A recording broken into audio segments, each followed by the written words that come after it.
everyone, Retro Gamer Girl here. Today we're going to be taking a look at the new Retro Fighters Brawler Gen Gamepad. It's compatible with the Sega Genesis, the Sega Mega Drive and the Sega Saturn. I want to say a huge thank you and shout out to the Gamesmen who've sent this over to me. They're located at 491 Forest Road, Penshurst. A link for them is in the description. But stay tuned, let's take a look at this controller.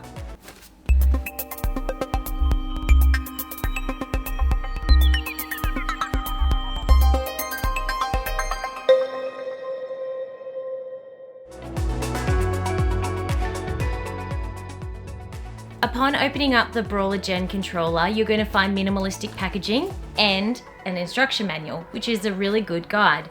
You'll also find a cute little keyring. I wasn't expecting that. Now you're probably wondering if the Brawler Gen is right for you. If you already have controllers, what would you get to gain from it?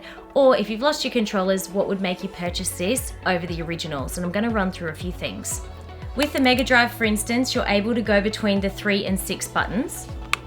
Using the Brawler Gen for your Saturn allows you to play both the analog stick and D-pad on all games. Not to mention that this is also a 2-in-1 controller, but what makes it even better, and I couldn't believe this when I opened it, ultimate in compatibility. The Brawler Gen is compatible with the following systems: Sega Genesis, Sega Mega Drive, Sega 32X, Sega CD, the Sega Master System, Sega Saturn and most third-party systems, which makes this an absolute treasure of an aftermarket controller. Now I have my 3 other original controllers with me. I'm going to go and check out how the Brawler Gen plays on original hardware. Now playing Streets of Rage, there's a couple of things that I'd like to point out. The D-pad and the buttons are extremely responsive, way more responsive than the original Mega Drive controller. The only thing I'd like to add is that the joystick is super sensitive, much like the other Retro Fighters N64 controllers that I did a review on. It doesn't mean I don't like it, it's just something I'm going to have to get used to. Now playing Space Harrier with the D-pad on my Sega Saturn is not ideal compared to this. Playing it with the joystick is a 10 out of 10. Absolutely love it, and I'm going to be going back for more. The D-pad and the buttons, again, are super responsive in game. This controller is definitely fantastic value for its money.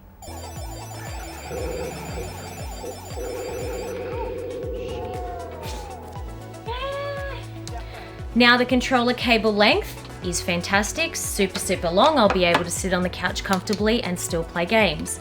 The only criticism that I think other people will find is how big and bulky this receiver is for the splitter for the actual 2 different controllers. For me, it's not a problem, it's not an issue. Both of my consoles are actually right next to each other, so I can almost have both of them plugged in at the same time. So yeah, I think this is a fantastic controller, aftermarket controller, especially the fact that it does so many different consoles. So hit the comments section and let me know if you like this controller and if you'll be thinking about picking one up too. But until next time, I'll talk to you later.